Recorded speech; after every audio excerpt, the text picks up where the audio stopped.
You want to do the intro, Junior, or do you want me to? What is up, guys, and welcome back to the Rotty channel. My name's Collin Brackin, and if you guys are returning, then you already know Junior. If you're new here, meet June, the Rottweiler puppy. He's 4 months old right now, and we are pretty much fully crate trained. So we're gonna make a video showing you guys how to make crate training in your life easier. So let's go ahead and hop right into the video. It looks like a little bed in there with his pillow, but our dogs just love pillows. So it's very, very important, okay? Don't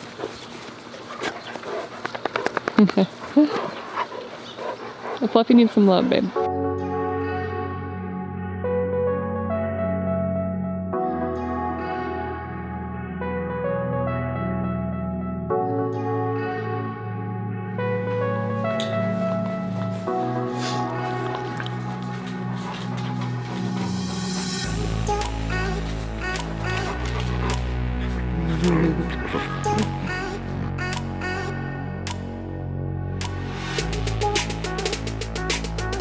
Alright, so the first thing that we're going to talk about is the myths behind cages and kennels and crates, and we're going to kind of debunk what everybody thinks about them on the one side. So a kennel is not a cage. People say, oh, you're just locking your dog in a cage, or you're putting them in a jail cell, or you're punishing them.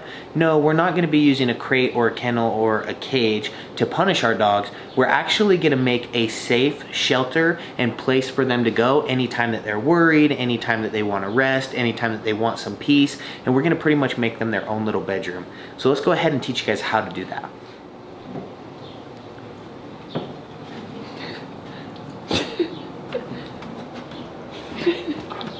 June, hey, come here. There's the picture. Hi, buddy. Hi. Alrighty, alright. Okay. So what you guys just saw is a perfect reason of why we use a kennel. And sometimes that's to protect them from their own safety or their own chance of harming themselves. Like, sometimes this guy can cause a lot of damage. I get it, he's just a puppy and he's not that destructive. Wrong. This guy can terrorize a whole village, I swear. And don't let his cuteness fool you. Sometimes he could get himself into trouble, he could swallow something that's harmful, or do anything like that. So we are using the kennel to actually keep him safe so that he can become a healthy, happy Rottweiler, an adult one.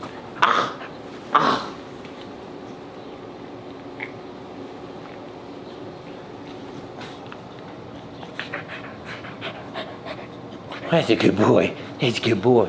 That's a good boy. You want to teach him how to get used to the crate? All right, let's go. Alrighty, so we're going to talk about a few reasons why kennel training is a necessary thing that happens here on the Rotty Ranch. So we have had dogs that need to go to the vet and have an operation or a surgery where they need to be left overnight and need to be monitored by a vet. So that's a perfect time for their kennel training to really shine. They're not freaking out, they're not having that separation anxiety, and really they're not overly stressed out because they feel like they're locked inside of a cage. They'll be like, oh, it's like a night away from mom and dad. Another perfect example of a time when you'd need some kennel training is long travels, extended travel time in the vehicle or a car, in an airplane. That's really the only way I know of transporting a dog via airplane is in a kennel. Another time that you're gonna need to kennel them is if they're being boarded, or even like sometimes if you drop them off at the groomer, they need to stay in a kennel for a little while until it's their turn, and then you can pick them up. So there's just a few reasons why a kennel is important. Now let's go ahead and learn how to use them properly. Alright, so now we're going to talk about introducing the puppy to the kennel, and I know Junior's been around it for about 2 months now, so this isn't a first time thing, but these tips you can use for a first time puppy, seasoned dog, or even like a teenager like Junior himself. So I'm going to show you guys what we do to get them familiar with it. First thing you're going to want to do is you're going to pick yourself a crate. There's plenty of types of crates. I'll put a couple right here up on the screen and you can see what I'm talking about. So we chose to use Junior today because he is the puppy and we are working on crate training with him. The other 3 are fully crate trained and they're completely fine with it. Actually, if we leave the door open and Junior isn't in there, the other big dogs will go sleep in there. Because this is where they grew up, and we take this away at about 6 to 8 months when they're fully house trained and there's no accidents and they learn what they can and can't chew. So anyway, the way that we're going to get them introduced is we're going to leave the door open like this. As you can tell, we have a little blanket and a pillow in there. We'll typically leave in his food bowl. Right now it's got full food because we're gonna be using food and treats to train him today and reward him. Normally we'll leave a little bit of water in there. Now be careful how much water you leave. You don't want your dogs to dehydrate or be overheated, but you definitely don't want to give them a full bowl of water when they're gonna be stuck inside of a kennel. And also how long you're leaving them in there is gonna play to that too. So just keep that in mind. As well as some toys. We're gonna leave the toys in there so that Junior feels like this is his little play box or room. When he wants one of his toys, he's free to go grab it, bring it out, put it back, hide it from the other dogs, just really making it as comfortable as possible. So the way that we'll stage his kennel is we have his bedroom on one side, we're gonna have his kitchen in one corner, and we're gonna have his toys or his play area in another. So we'll put his water bowl down in this corner. He goes in the kennel. Good boy.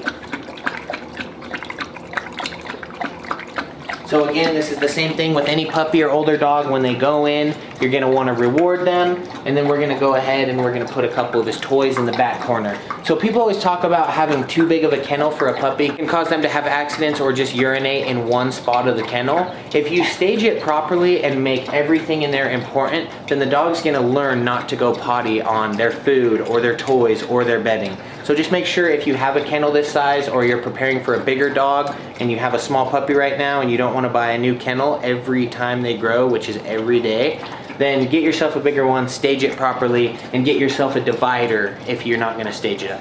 So now we're going to go ahead, we're going to place his toys in here. Good boy, Junior. Good boy. See, I'm rewarding him when he comes in. Hey, come on, come out. Good boy, good boy, good boy. I'm gonna take one of his other toys, get his attention again. Good boy, June. See, the door's still open. I'm not closing it. I'm not locking him in there. As I'm walking away, he notices there's no other toys for me to grab, and now he's gonna decide which toy he might wanna play with right now. So as you can tell, he's super comfortable. He's not skittish about me being in here at all. He's not guarding it. He's not protecting it. He's not scared of me coming in there, and that's exactly what we wanna see. Huh, buddy?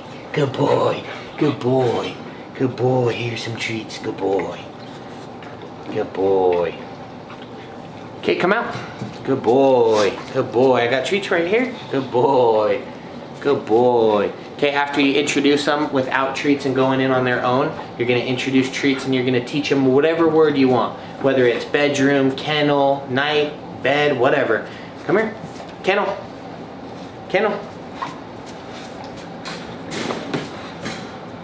He smells the treats in my hand, so I'm gonna ignore him. Kennel. Now that he gives the behavior we want, good boy, good boy. So when they get excited about the food, don't give them that negative reinforcement. Just give them a positive reinforcement when they do what you want. All right, so after you get these guys comfortable by going in and out of the kennel on their own, sometimes you'll see them like, you'll be like, where's the puppy at? And they're in their kennel taking a nap. So the next thing that you do after you get them comfortable is you can go ahead and you can close the door. Notice how once I close the door, he's not paid attention to me, he's not whining, he's not jumping up and on the side of the crate trying to get my attention. Because to him, this is just normal. Like right now, he's gonna have some playtime or even a nap while mom and I go to work. Just really, there's so many uses for a kennel when done properly. Come on, buddy. Come on, good boy. He's a good boy. Good boy, good boy. Good boy. Good boy. So the next thing that we're gonna do is we're gonna go ahead and we're gonna get the door closed on him, and then we're gonna ignore them and see how he responds. So we're gonna go ahead, we're gonna close the kennel. And the tip to this is if you're putting them in there to go to work, don't put them in there and leave immediately. Put them in there, give them 5 or 10 minutes, let them fall asleep, and then head off to work and come back and they'll wake up like nothing even happened. And we also put doggy music on for him when we leave. Yeah. Go ahead and leave the camera down and we will head out of the room and see how he reacts. Right there. On the floor? Yes. Bye, June. Be a good boy. Bye, we'll be home in a little bit.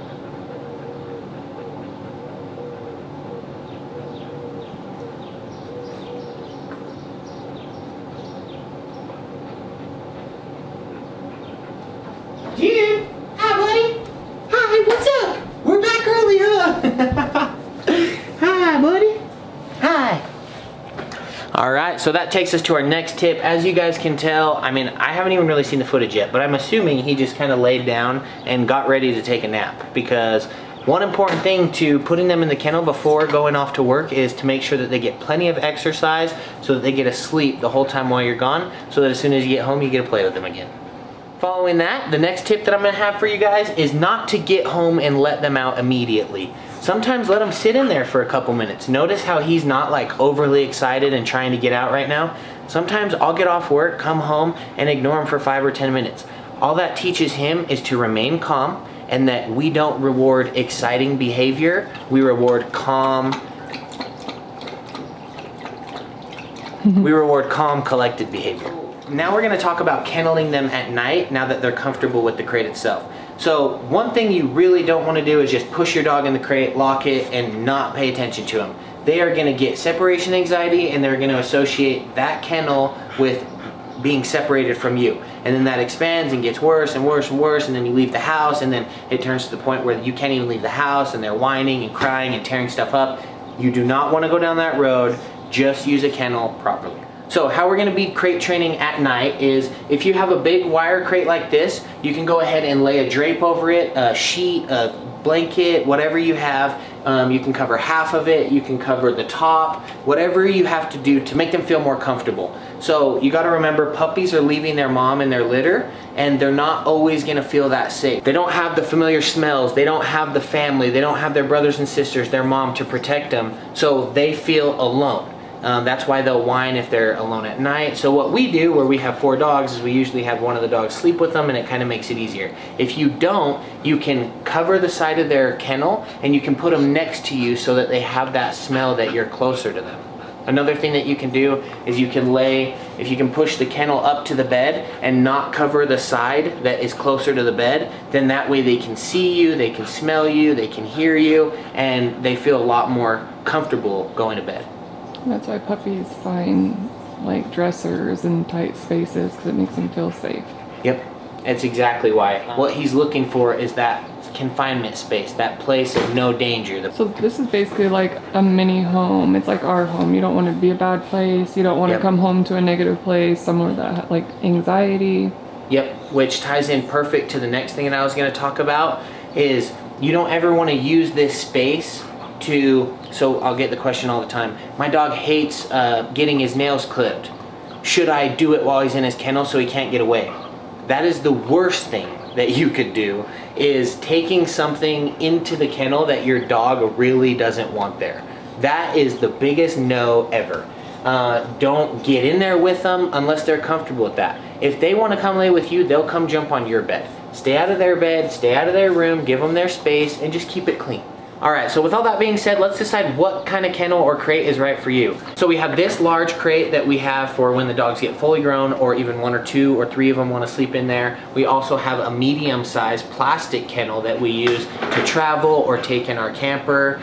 We also have a smaller wire crate for when the dogs are tiny puppies and we are leaving them in there for a little bit of an extended period of time, and you don't want to leave them this full big one to have an accident, so you just want to have enough room for them to stand up, turn around, lay down, and be able to take 1 step forward.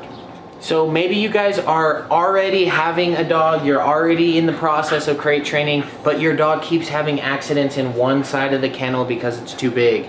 So what you can do, like we've mentioned before, is you can stage it properly. So again, like Sam said, how this is their own little house. You've got the kitchen, you've got their play area, and you've got their bed. So right now, if you're looking at him, he's not gonna urinate right on top of his food and water, okay? He's not gonna urinate on his bedding. He's also not gonna urinate on his toys over there. So as long as you have it planned out so that they understand, like, hey, this is not the place to go potty, and you're already working on that potty training, then that's gonna be the most beneficial for you to get rid of those bad habits of pottying inside one corner or another of the kennel. Alrighty, so another tip if they're having accidents inside the kennel is you can remove the water right before they go into the kennel, and you can remove the water from the kennel. So what you can do is you can actually place it outside of the kennel, so that way when you open the door, they associate coming out of the kennel with a calm, collected behavior that, hey, it's dinner time now. and I'm gonna eat and I'm gonna drink, and then you tell them right after potty time. So right after they eat and drink, you head outside because that digestive system is gonna start up in less than 5 minutes, and you don't have much time before a puppy belly needs to go potty. So straight out of the kennel, calm, collected, we're gonna eat, and then we're gonna go potty. And then we're gonna head outside with Junior, take him for a potty break, meet up with the other dogs, and we're gonna teach you guys 5 things not to do when using a kennel. So we'll see you outside. You wanna feed him real quick? Yeah.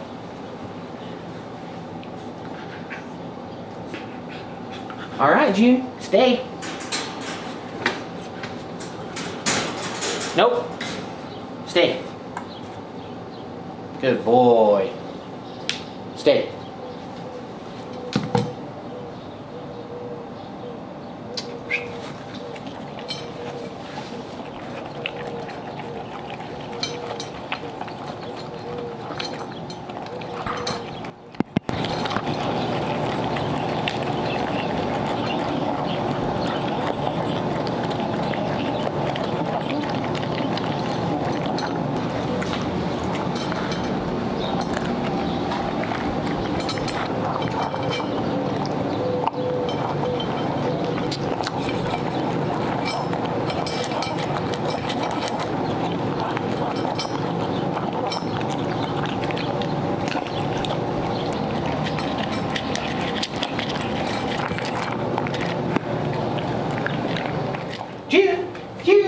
June, good boy, good boy. You ate all your food. You wanna go potty?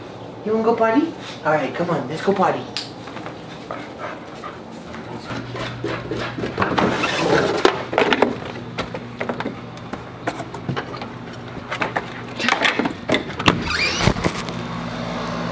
Good boy.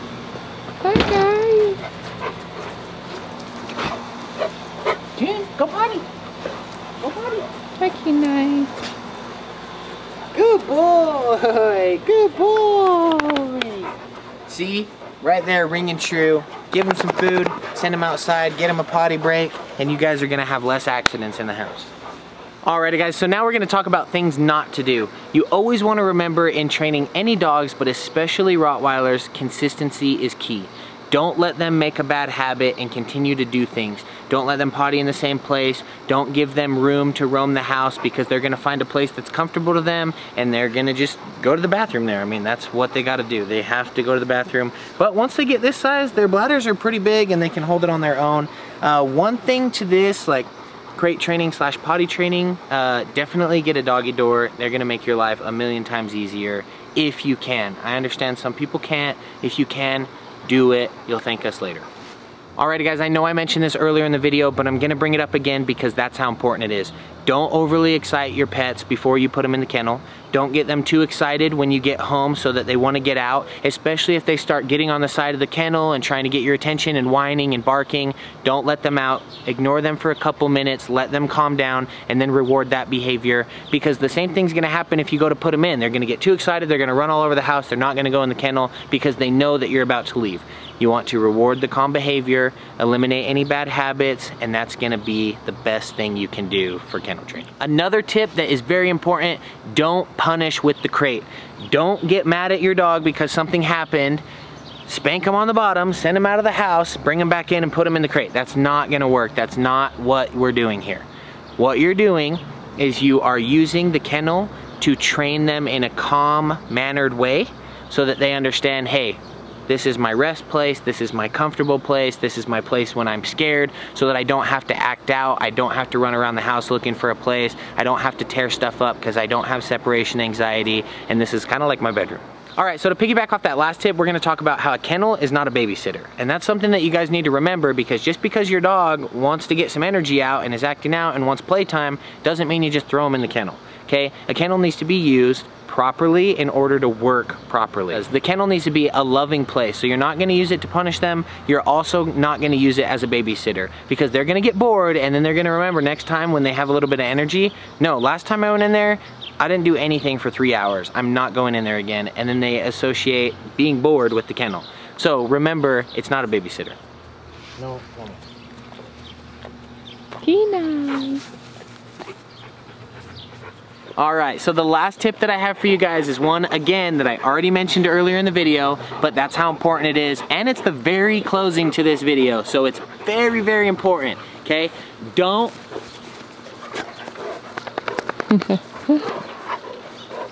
Fluffy needs some love, babe. Hi, buddy. Hi, buddy. Hi, buddy. Don't invade personal space. That's what I was gonna tell him, Fluffy. Don't invade their personal space by taking stuff that they don't like into their kennel, okay? Don't put other dogs in their kennel with them. Have separate kennels if they're not about it. Like, if they don't like another dog, don't put them in there. It's gonna create tension. It's not gonna be a safe, loving place, and they're not gonna enjoy it. So, if... Alrighty guys, so that kind of wraps it up for today's video. If you enjoyed, don't forget to hit like, don't forget to subscribe to the channel, and if you guys think there's a tip that I forgot in there or something that's worked for you guys, don't forget to drop it down below in the comments and engage with our other subscribers there. We'll see you guys on the next video. Peace out.